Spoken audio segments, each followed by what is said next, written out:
Jangan berusaha agar segalanya terjadi seperti yang engkau inginkan, namun inginkanlah agar segalanya terjadi seperti yang seharusnya terjadi. Jadi inginkan yang seharusnya, bukan inginkan sesuai keinginanmu, bukan mengusahakan sesuai keinginanmu. Jadi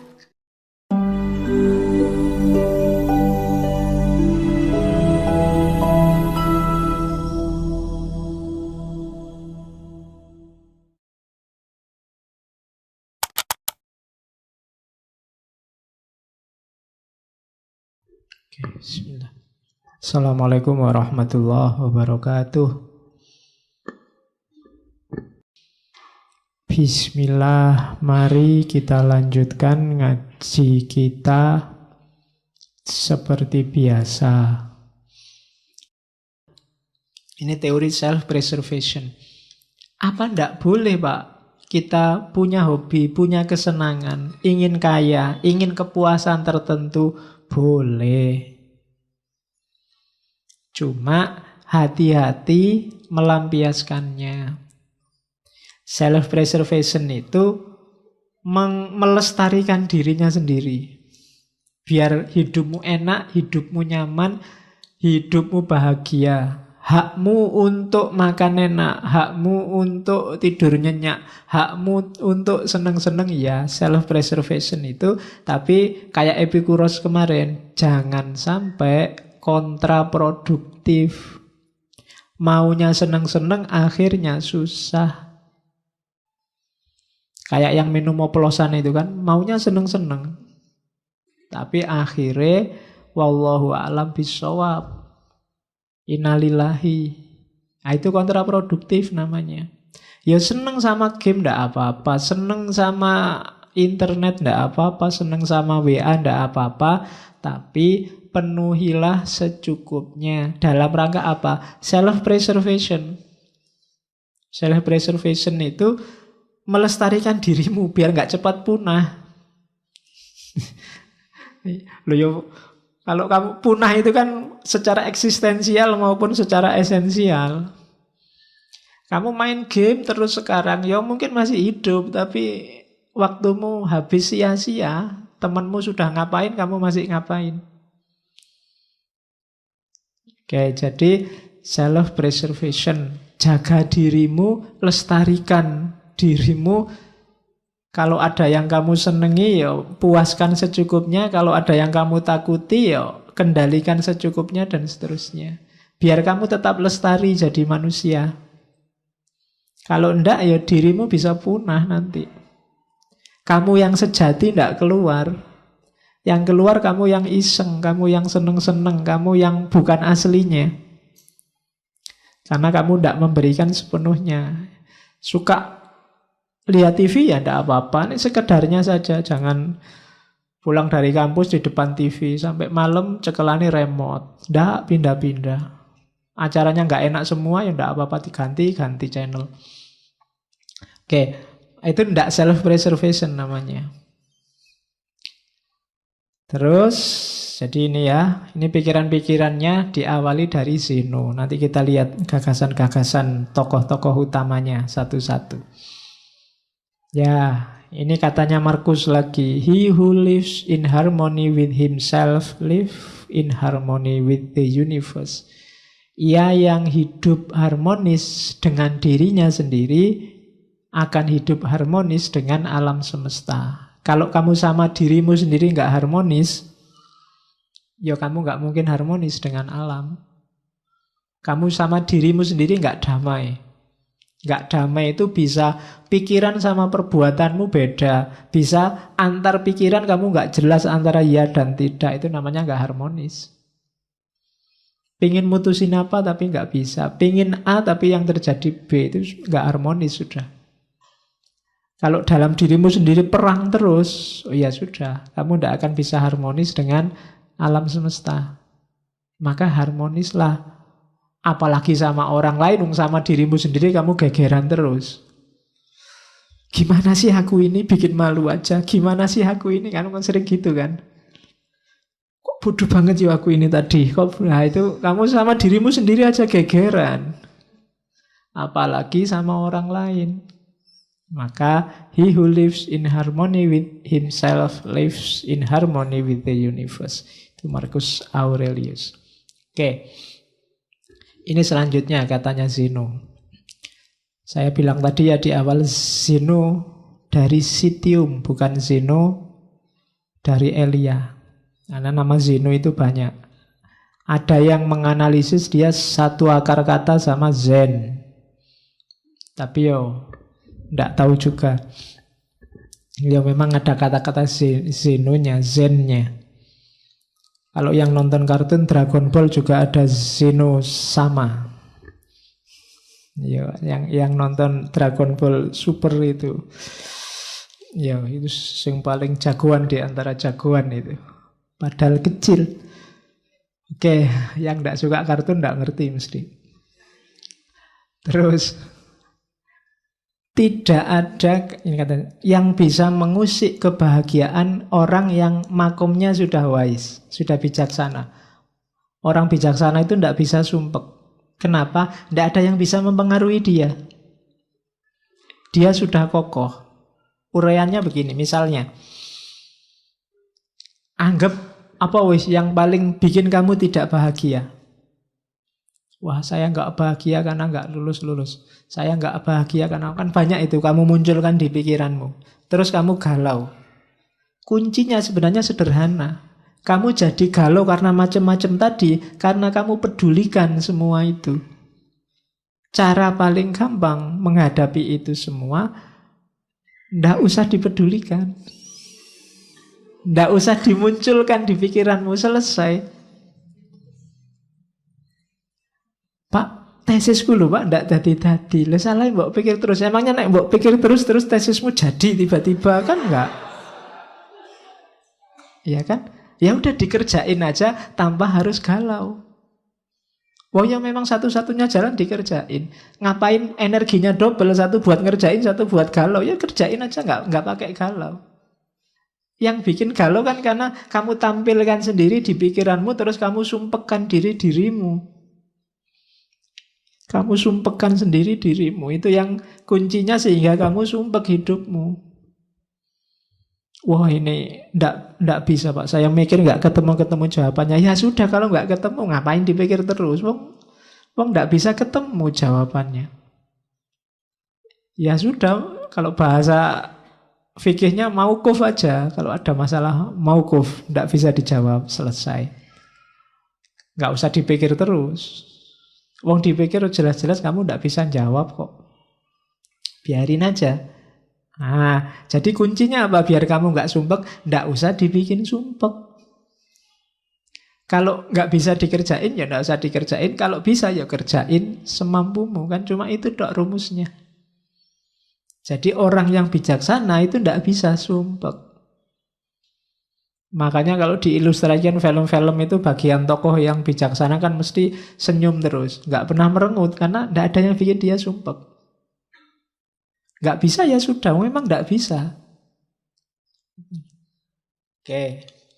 Jadi yang bikin kita galau ternyata apa? Ya penilaian kita sendiri. Yang bikin kamu nggak bahagia dirimu sendiri. Cuma itu. Jadi tidak ada yang bisa mengusik kebahagiaan orang yang bijaksana. Orang bijaksana biasanya stabil, tenang, tidak gampang terpengaruh. Karena dia sudah ngerti porsi-porsinya. Oke, terus. Nah, katanya Marcus lagi. Reject your sense of injury and the injury itself disappears. Tolaklah rasa sakit itu, dan rasa sakit itu akan hilang. Jangan mau lama-lama sakit. Patah hati misalnya, kasih waktu aja secukupnya. Atau tolaklah. Diputus sih diputus. Nggak pakai sakit sih ya biasa aja. Kemarin berdua, sekarang sendiri. Kan cuma itu aja situasinya. Kalau kamu nggak mau sakit, nggak akan sakit. Hanya kamu mau sakit sih. Akhirnya dipikir-pikir sendiri, dibikin-bikin puisi sendiri, dibikin terus. Jadi terus kamu sumpek sendiri. Jadi tolak aja rasa sakit itu. Habis dimarahi dosen, sakit hatiku. Lah ngapain? Aku nggak mau sakit. Nggak sakit. Tapi karena kamu mau memasukkan rasa sakit itu dalam dirimu, ya sakit. Jadi reject your sense of injury and the injury itself disappears. Kamu baca WA aja kadang mangkel, kadang marah, kadang sakit, lu ngapain? Yang bikin ngawur kok, kadang ngarang-ngarang, kadang bohong. Kamu sudah ngerti hoak itu loh, kamu marah. Lah kok mau-maunya kamu menghabiskan energi untuk marah terhadap sesuatu yang tidak ada hubungannya sama dirimu. Kamu sakit tentang sesuatu yang menurut kamu itu tidak benar. Tidak benar kok bikin kamu sakit. Ya nggak usah. Jadi reject, tolaklah rasa sakit itu dan dia akan hilang. Itu yang katanya Marcus Aurelius. Jadi jangan mau sakit, jangan mau galau. Kuncinya lagi-lagi ternyata di pikiran.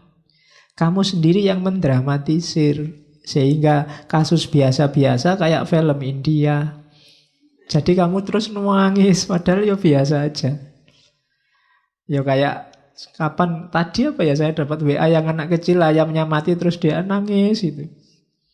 Itu kan ayam mati biasa. Tapi ya karena anak kecil nangis. Kalau kamu ikut nangis juga, itu baru bahaya. Jadi yang kayak gitu kamu nggak bisa menolak. Ada banyak hal yang sudahlah. Itu tidak penting. Oke. Terus. Dan itu nanti hubungannya dengan kontrol kita atas keinginan. Manusia itu memang fitrahnya dia bahagia kalau keinginannya tercapai. Berarti kunci kebahagiaanmu ada di keinginan. Maka pinter-pinterlah menegaskan keinginan. Begitu kamu keliru, kamu sedang bunuh diri. Bikin keinginan, rancang keinginan yang dalam kontrolmu, kayak tadi. Bukan sesuatu yang di luar jangkauanmu. Jadi, karena kalau kamu menginginkan sesuatu yang di luar jangkauanmu, hasilnya pasti kecewa. Jangan menginginkan sesuatu yang di luar jangkauanmu. Kamu sudah jelas sekarang semester 14 sudah mau kena DO. Saya cita-citanya cum laude, Pak, tercepat wis ora iso jelas itu. Daripada kamu stres mending sudah yang penting lulus. Ya, jadi jangan menginginkan sesuatu yang di luar jangkauanmu. Nanti lihat artis di TV kamu jatuh cinta. Pokoknya aku harus dapat dia. Ya, tidak mungkin, jauh. Wong artis itu, kamu siapa? Kan begitu. Nanti daripada kamu stres, tidak karuan juntrungannya loh. Ya cukup kamu beli kaca aja, lihat di kamar. Oke, jadi jangan menginginkan yang di luar jangkauan. Ukur kekuatanmu. Terus, karena kamu bisa kecewa kalau salah menetapkan keinginan.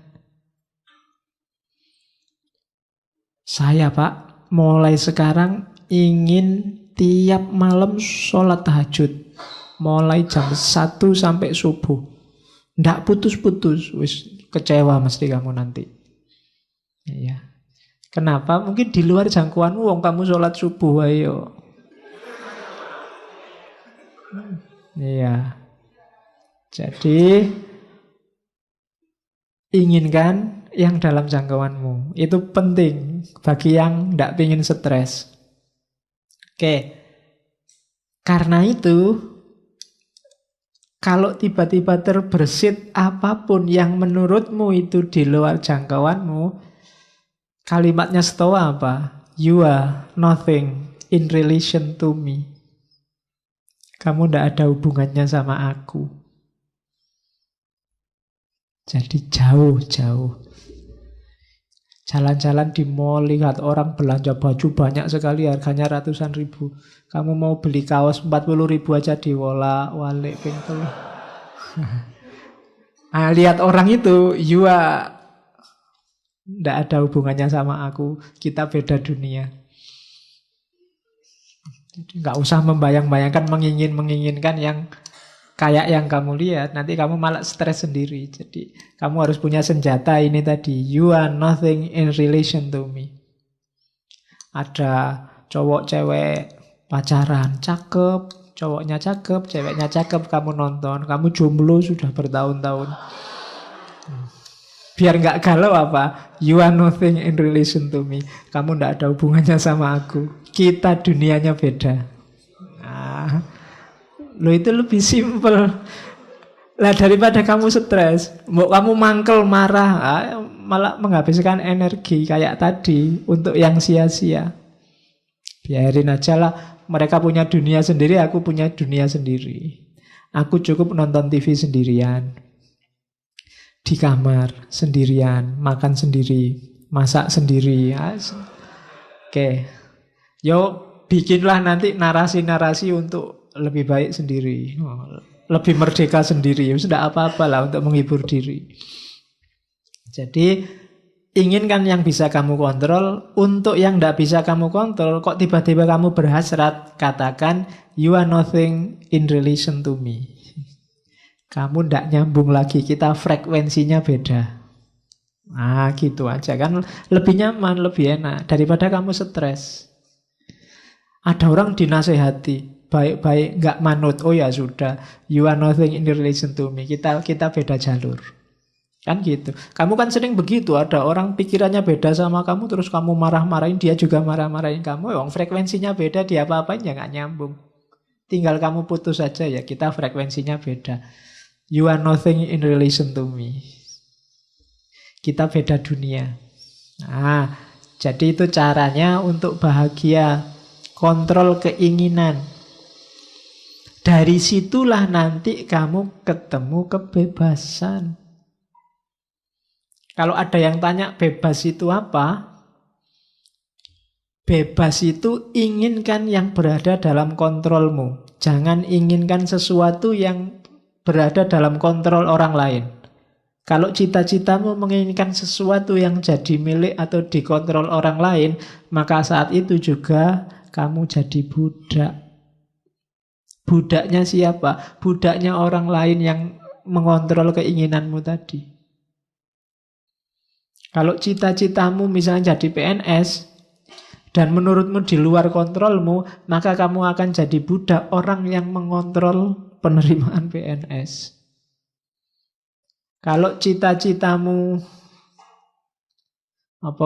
ndak jomblo lagi, punya pasangan, padahal di luar kontrolmu, kamu akan dikontrol orang yang bisa ngasih kamu pasangan atau menjanjikanmu jadi pasangannya. Ya kan? Kalau cita-citamu harta, padahal itu belum waktunya dan di luar kontrolmu, maka kamu akan jadi budak orang yang bisa memberikanmu harta. Namanya jadi nggak bebas. Maka kalau kamu ingin bebas yang sejati, inginkan yang hanya dalam kontrolmu saja. Yang di luar kontrolmu nggak usah diinginkan. Jangankan di luar kontrolnya orang lain, di luar kontrolnya Allah pun jangan ditagih-tagih ya Allah kok dulu aku anaknya orang desa, mbok aku anaknya presiden apa anaknya menteri. Ya kalau kamu yang diinginkan itu, kamu jadi tidak bebas. Kebebasan itu inginkan yang dalam kontrolmu. Jangan nagih sesuatu yang di luar kekuasaanmu. Dan kamu nggak dosa kok kalau hanya menginginkan yang dalam kontrolmu. Nggak apa-apa, wong kekuasaanmu cuma itu. Agama kan mengajarkan begitu. Kalau kamu sholat nggak kuat berdiri, ya duduk. Nggak usah iri dengan orang yang bisa berdiri. Yang berdiri juga begitu, jangan iri, enak ya itu sholatnya duduk. Kalau pengen sholat duduk, sakit dulu. Kan begitu. Masing-masing punya jatahnya sendiri-sendiri. Ya mungkin jatahmu sekarang masih jomblo, yang lain jatahnya sudah punya pasangan, itu biasa. Jadi tidak harus menginginkan yang di luar kuasamu. Kecuali janjane sudah dalam kuasamu, kamu nggak jomblo lagi. Tapi kamu milih jomblo, wah itu rasa dhewe nanti. Iya, kamu akan galau mesti. Harusnya kamu ambil, tidak kamu ambil. Jadi bebas yang sejati itu apa? Bebas yang sejati itu menginginkan yang dalam kontrolmu, bukan yang di luar kontrol. Mari kita demo biar Donald Trump gak jadi presiden Amerika lagi. Kejauhan. Hasilnya mesti stres. Jadi ya yang deket-deket lah. Terlalu jauh kalau Donald Trump. Ya orang Indonesia ya presiden Indonesia. Kalau gak kuat ya gubernur. Gak kuat ya bupati. Kalau masih gak kuat ya Pak RT, Pak RW misalnya loh. Itu kan dalam jangkauanmu, bukan yang di luar jangkauanmu. Kalau mimpimu terlalu besar, hasilnya kecewa. Atau kamu jadi budak yang bisa mewujudkan mimpimu. Jadi bebaslah. Bebaslah berarti apa? Inginkan hanya yang berada dalam jangkauanmu. Terus yang kedua, lanjutannya kebebasan. Kenapa sih ada yang tidak terjangkau? Ya, karena all can be free internally in mind, none can be free without in body. Kita itu akal sih bisa bebas, cuma mewujudkan isinya akal itu tidak bebas. Kamu mikir apa saja kan bisa, boleh. Tidak ada sanksinya malah. Satu-satunya yang bisa bebas murni itu kan cuma mikir, akal. Cuma mewujudkan pikiran itu tidak bebas. Kita sudah terikat. Kamu mikir seandainya aku bisa terbang ya, bisa di pikiran. Tapi kalau mau diwujudkan, kamu harus punya uang dulu terus naik pesawat. Tidak bebas. Kalau nggak punya uang ya tidak bisa kamu bisa terbang. Ya kamu loncat dari atas gunung ya terbang sebentar. Terus wassalam. Ya kan? Can be free, kita nggak bebas. Kalau mau diwujudkan nggak bebas sudah. Pak saya pengen jadi presiden, bebas. Begitu ingin mewujudkan, itu baru nggak bebas. Macem-macem sudah halangannya, nggak sesederhana mikir. Makanya dulu pernah saya bilang, kebebasan yang sejati bisa dalam pikiran. Dalam hidup sehari-hari, halangannya banyak. Macem-macem, in body. Mungkin kamu sumuk, pinginnya segera kayak gini, pingin nyopot baju, terus kipas-kipas. Seneng ini sudah. Tapi kan begitu banyak orang di sini kan kamu nggak bisa. Kalau kamu nyopot baju di sini, yang lain mesti bubar baunya. Lo kan nggak bebas kan kamu nyopot baju akhirnya. Kenapa ada yang lain? Tapi di pikiran tadi kamu bebas. Menginginkan itu kan dalam pikiran. Bebas, kamu bisa. Kalau sekedar menginginkan bisa apa saja. Tapi kalau kamu tidak hati-hati, ketika keinginan ini kamu wujudkan, kamu akan dicegat oleh banyak sekali halangan, in body, realitas sehari-hari. Jadi rumusnya di situ. Itulah kenapa biar kamu nggak kecewa, aturlah keinginanmu. Biar nggak terlalu banyak kecewa. Jadi cita-citamu apa sih? Keinginanmu apa sih? Sesuaikan dengan kondisimu. Tidak sesuai juga tidak apa-apa. Tapi ketika tidak sesuai, lahirnya kekecewaan atau perbudakan tadi. Kamu mikir memperkosa orang, itu kan di pikiran nggak masalah. Nggak ada orang hukum kamu. Nggak ada orang, kamu saya tuntut karena membayangkan memperkosa aku toh. Nggak iso. Ya. Kamu baru dituntut kalau perkosa beneran. Jadi bebas, pikiranmu itu kamu bikin apa aja bebas. Kamu ditolak, nembak ditolak terus awas ya, kamu nolak aku tak bayangke engko awas. Lalu bayangke itu kan bebas di pikiran. Nggak ada orang bisa nyegat kamu bayangke sopo, itu kan nggak bisa. Sekarang kan kadang nggak cuma bayangkan, gambarkan, gambar pakai Photoshop itu. Bisa kayak gitu kan. Cuma ketika sudah masuk Photoshop, itu sudah halangannya banyak. In body kamu bisa dipenjara kalau gambar aneh-aneh. Itu sudah in body. Kalau in mind, bebas. Murni masih ada di pikiran, itu bebas. Tidak ada orang dituntut, nggak ada orang dimarahi. Pak, saya membayangkan seandainya saya jadi wali, Pak. Nah itu kan orang, ya ora apa-apa, mikir tok ya ora apa-apa, cuma di pikiran. Tapi kalau mau diwujudkan, halangannya banyak. Jadi rumusnya itu, kebebasan itu bisa dalam kamu mikir. Tapi begitu mewujudkan bebas, kamu akan ketemu banyak sekali halangan-halangan. Karena hidup ini coraknya katanya Stoik tadi fatalistik. Terus, ini yang teori lain dari stoicisme, namanya teori apate. Apate itu nanti jadi akar kata, kalau bahasa Indonesia namanya apatis. Apatis itu kan kesannya, sudahlah, tidak usah mikir hasilnya, paling ya begitu kan, itu apatis. Cuma arti aslinya begini ya, apatis itu apa? Orang melakukan sesuatu tanpa mikir hasilnya. Yang penting lakukan aja sebaik-baiknya sesuatu itu. Mbo hasilnya apa nanti? Itu apa tuh? Gambarannya kayak orang manah. Orang mana yang ndak mikir panahku nanti hasilnya kayak gimana, mikirnya gimana caraku manah paling baik.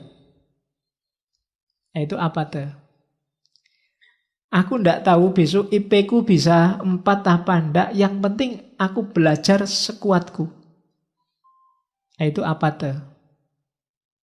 Aku ndak ngerti ngaji filsafat ini, aku paham apa enggak. Yang penting teko sak kuat-kuatku ngantuk tak tahan-tahan. Itu apa tuh? Apatis. Jadi hidup itu rumusnya ini. Kita ndak bisa menguasai hasil, tapi kita menguasai proses. Itu tadi yang saya bilang, kelompok Stoa ini banyak diadopsi nanti gagasannya oleh agama-agama, baik Kristen maupun Islam. Kamu kan menyebutnya hari ini bau as'ariyahnya kan ada. Jadi kita menguasai usaha tapi tidak menguasai hasil. Itu namanya kalau di Stoa kiasannya kayak orang mana. Apakah panahnya nanti tepat sasaran atau tidak masalah. Yang penting kita sudah berusaha semaksimal mungkin. Seandainya nggak tepat, kita tidak menyesal. Yang penting kamu sudah belajar sekeras mungkin. Kalau hasilnya nggak maksimal, kamu nggak menyesal. Tapi kalau kamu nggak belajar sekeras mungkin, hasilnya kok nggak maksimal, kamu pasti menyesal. Karena, duh tadi mbok aku serius dikit. Kayak kamu nggarap tesis atau nggarap skripsi itu loh. Waduh ini sudah mepet waktunya. Udahlah, yang penting ono tulisannya. Mungkin besok-besok kamu menyesal. Coba dulu aku nulisnya agak serius dikit. Ada menyesalnya. Maka katanya orang-orang Stoa, hidup itu perhatikan proses. Berikan semuanya. Kalau kamu punya 100%, berikan 100%. Jangan tanggung-tanggung. Kita kan sering apa-apa itu, nanti kan bisa. Segini aja dulu, besok lagi. Selalu begitu. Biasanya hasilnya nanti menyesal. Aduh, coba tak kerjain kemarin, sekarang ada tugas lagi. Double deh. Coba kemarin sudah selesai, sekarang lebih enteng. Salahmu dewe. Ya kan? Aduh, bolak-balik tugas, nambah lagi. Yang kemarin aja belum nih. Padahal yang kemarin waktunya banyak. Karena kemarin kamu tidak ngasih 100%, sekarang kamu dituntut 300%.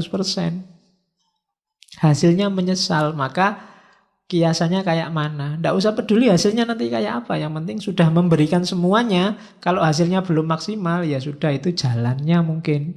Takdirnya mungkin. Nah itu kiasannya pemanah. Teorinya namanya apate. Di Indonesia konotasinya agak negatif, apatis. Apatis itu kalau di Indonesia kan, alah paling-paling begitu hasilnya kan gitu. Ya, tapi maksud awalnya tidak begitu. Maksud awalnya itu lakukanlah sesuatu yang tadi berada dalam jangkauanmu, dalam kontrolmu semaksimal mungkin. Hasilnya apa? Wallahu a'lam. Kalau di agama kan Allah itu kan tidak menghisap hasilnya, tapi menghisap prosesnya. Sejauh mana usahamu mendekati dia, itu nanti yang dihisap. Sukses apa enggak, wallahu a'lam juga. Wong kita memang kuatnya, yang kita kuasai cuma proses. Minum ini kan usaha semaksimal mungkin. Ya, jangan sambil ngomong nanti keselak, itu namanya semaksimal mungkin.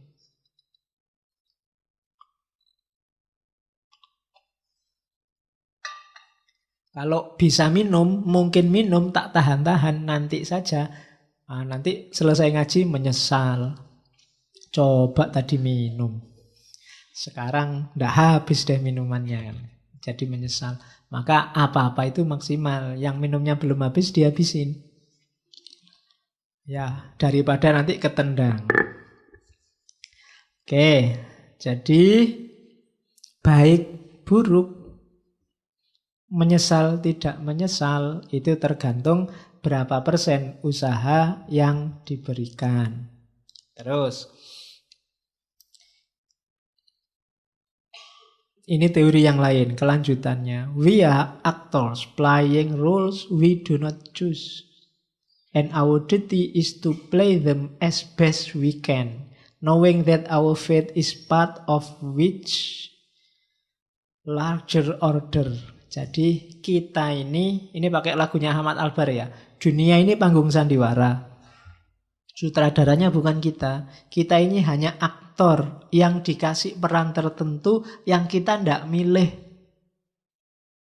Kamu kan ndak milih tiba-tiba sekarang jadi mahasiswa. Tiba-tiba jadi santri ngaji filsafat. Tiba-tiba ini kan kayak rule-rule, peran-peran yang diberikan oleh Tuhan pada kita. Kita ndak pernah milih. Maka tugas kita bukan bantah sutradara. Kalau sudah di casting jadi antagonis, ya antagonis saja. Jadilah antagonis sebaik-baiknya. Ya, lo itu maunya begitu memang ya.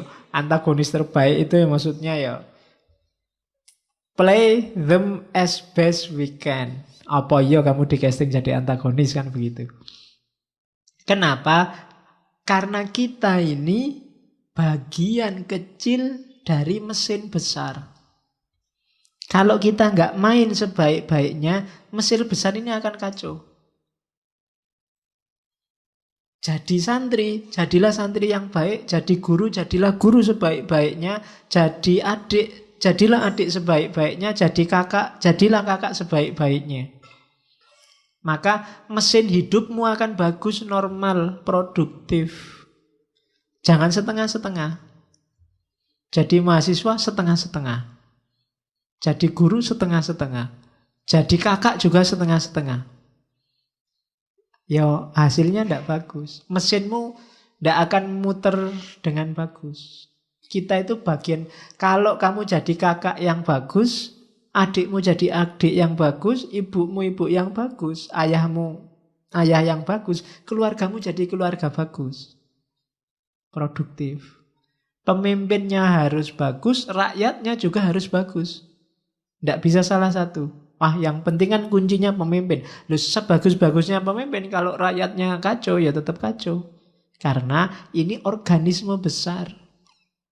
Bahkan organisme besar ini tidak sekedar keluarga, tidak sekedar negara, tapi alam semesta. Jangan dikira chaosnya Suriah itu ya Suriah saja. Imbasnya pasti ke Indonesia. Buktinya banyak Indonesia yang ketut masuk ke sana. Jangan dikira gegerannya apa hari ini. Korea Utara sama Malaysia itu urusan mereka saja. Kalau benar terjadi perang, imbasnya pasti ke sini. Wong kita ini mesin besar kok. Israel sama Iran misalnya perang, terus dua-duanya mengeluarkan nuklir. Yang kiamat bukan cuma Israel sama Iran, ya sak dunya rusak kabeh. Karena kita organisme besar. Kalau kamu maki-maki orang misalnya, itu kan kamu tidak berperan yang bagus. Jangan dikira jeleknya kena kamu saja. Wong kamu itu bagian dari organisme besar. Keluargamu mungkin kena, kuwi anake sapa nek ngomong kaya ngono kuwi. Murite sapa lho, gurunya kena. Candi kuwi, daerahmu kena. Iya kan? Jadi jangan dikira urusannya cuma sama dirimu. Kita ini sekrup kecil dalam organisme besar. Maka jalankan peranmu sebaik-baiknya. Nggak usah bahas casting. Aduh, castingku kok ndak enak ini jadi adik. Penginku jadi kakak. Ternyata nggak punya adik, punyanya kakak. Toh akhirnya jadi adik. Ya jadilah adik yang baik.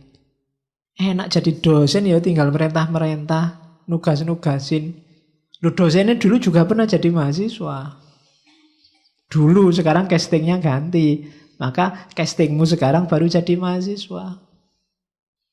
Perankan sebaik-baiknya. Biar nanti sama sutradaranya kamu diganti casting yang enak. Kalau jadi mahasiswa nggak becus, ya casting selanjutnya kan ya logos tadi loh, ada logikanya, ada hukumnya. Jadi, we are actors playing roles we do not choose, and our duty is to play them as best we can, knowing that our fate is part of much larger order. Jadi kita ini skrup kecil dalam mesin besar. Mesin besar itu murnya satu copot aja ya sudah wassalam. Semuanya ikut kacau. Terus. Oke. Ini rumus terakhirnya. Realistis. Realistis itu apa? Do not seek to have everything that happens as you wish, but wish for everything to happen as it actually does happen. Jangan berusaha agar segalanya terjadi seperti yang engkau inginkan, namun inginkanlah agar segalanya terjadi seperti yang seharusnya terjadi. Jadi inginkan yang seharusnya, bukan inginkan sesuai keinginanmu. Bukan mengusahakan sesuai keinginanmu. Jadi saya pinginnya sih nggak belajar Pak, tapi nilaiku bagus. Nah itu karepmu lah ngono kuwi. Gitu loh. Sunnatullahnya kalau ingin nilai bagus belajar. Jadi berusahalah agar yang kamu inginkan itu yang seharusnya terjadi, hidupmu lebih damai. Hidupmu akan tenang. Kalau yang kamu inginkan jadi basisnya bukan keinginanmu tapi realitasnya. Itulah yang namanya realistis. Ya saya realistis saja Pak. Kalau jadi milioner mungkin tidak bisa. Jutawan mungkin bisa lah kalau besok kira-kira kerjaan saya ini. Itu namanya realistis. Yang kamu hitung bukan keinginanmu. Kalau manut keinginanmu sih pengenmu jadi orang paling kaya se-Indonesia. Tapi ya orang mungkin. Nah, itu namanya melihat fakta berdasarkan realitas, bukan berdasarkan keinginanmu. Itu namanya realistis. Kuncinya hidup tenang itu hidup yang realistis.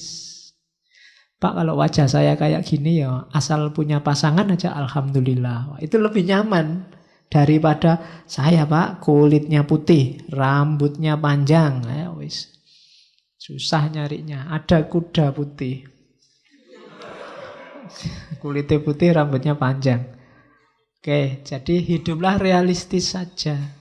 Sesuai standarmu, ya kamu yang bisa ngitung. Kayak tadi loh, yang dalam kontrolmu. Di luar itu jangan. Terus, filsafat politik. Ya, ini hubungannya sama tadi. Kita bagian kecil dari mesin besar. Maka dalam hidup bersama kuncinya harmoni. Harmoni itu terjadi ketika kita tidak ngitung keinginan kita, tapi yang kita hitung kepentingan bersama biar mesin besar ini jalannya bagus. Kehidupan bersama kita jalannya bagus. Manusia pertama-tama bukan individu tapi kawanan. Kawanan bahasa Indonesia ya, bukan bahasa Jawa. Ya bahasa Jawa kawanan itu jenenge. Jadi kawanan itu kita ini pertama-tama makhluk sosial. Kita ndak mungkin dan ndak bisa hidup sendirian. Maka pentingkan dulu kehidupan bersama. Itu pertama, politiknya Stoa. Politiknya Stoa yang kedua, asumsinya adalah hidup ini, tak baca aja ya. Karena semua manusia itu levelnya sama, harusnya kita ini kan manusia yang sama seluruh dunia. Harusnya ada aturan bersama yang mengikat kita. Hari ini sudah terwujudkan antara lain lewat model-model PBB, model-model deklarasi HAM. Itu dulu yang mencita-citakan awal orang-orang seperti kaum Stoa ini. Jadi jangan terlalu banyak aturan yang beda-beda. Wong kita ini manusia hidup di dunia yang sama. Bikinlah aturan yang berlaku untuk semua orang. Begitu aturan itu beda-beda, lahirnya pasti nanti diskriminasi. Nyari aturan seminim mungkin atas dasar kemanusiaan umum. Jadi bikin semacam unified human society. Oke. Terus ada juga sebenarnya orang Stoa yang tidak suka politik. Karena zaman itu politiknya agak trik. Politiknya agak rusak. Jadi mereka anti hukum bikinan manusia. Yang mereka percaya hukum alam. Bukan hukum Tuhan loh ya. Hukum alam. Alam ini ada hukumnya, yaitu yang kita pedomani. Ya hukum alam kayak tadi, logosnya Tuhan tadi loh. Yang males, ya nanti tidak sukses. Yang rajinlah yang sukses. Yang tekun, nanti sukses. Ini hukum-hukum alam. Yang kita pedomani ini, bukan hukum bikinan. Kalau hukum bikinan, sifatnya parsial dan temporal. Jadi itu filsafat politiknya Stoa. Jadi pertama-tama sadari kita hidup di alam semesta ini semacam organisme. Organisme itu kayak tubuhmu itu loh, organisme. Kalau matanya sakit, semua tubuh ikut merasakan sakit, itu organisme. Kayak mesin, kayak laptop ini. Yang error keyboardnya, semua fungsi yang lain nggak ada artinya. Yang error VGA-nya, ya semua fungsi yang lain juga nggak ada artinya. Yang error layarnya saja sebenarnya, tapi ya semua fungsi yang lain nggak ada gunanya. Itu namanya organisme. Kita hidup bermasyarakat juga begitu. Jangan dikira kalau alapak itu kan minoritas. Kita bikin sengsara juga nggak masalah. Enggak, dia bagian kecil dari organisme besar di mana kita hidup di situ. Kalau yang satu kacau, mesti kita juga akan ikut kacau. Jadi tidak harus karena minoritas, enggak penting itu Pak, enggak. Setiap komponen dia ada perannya. Maka kehidupan sosial juga harus begini. Kita utamakan kepentingan bersama, bukan keinginanmu sendiri. Nah, itu filsafat politiknya Stoa. Oke, kita temui satu-satu tokohnya. Yang tadi baru dasarnya. Ya masih panjang. Ya masih panjang. Malam ini tuh saya cuma baru ngomong etika. Logikanya belum. Fisikanya juga belum. Entah kapan nanti ya. Jadi kalau ada yang tanya, kapan Pak habisnya materi ngaji filsafat? Saya juga tidak tahu kapan.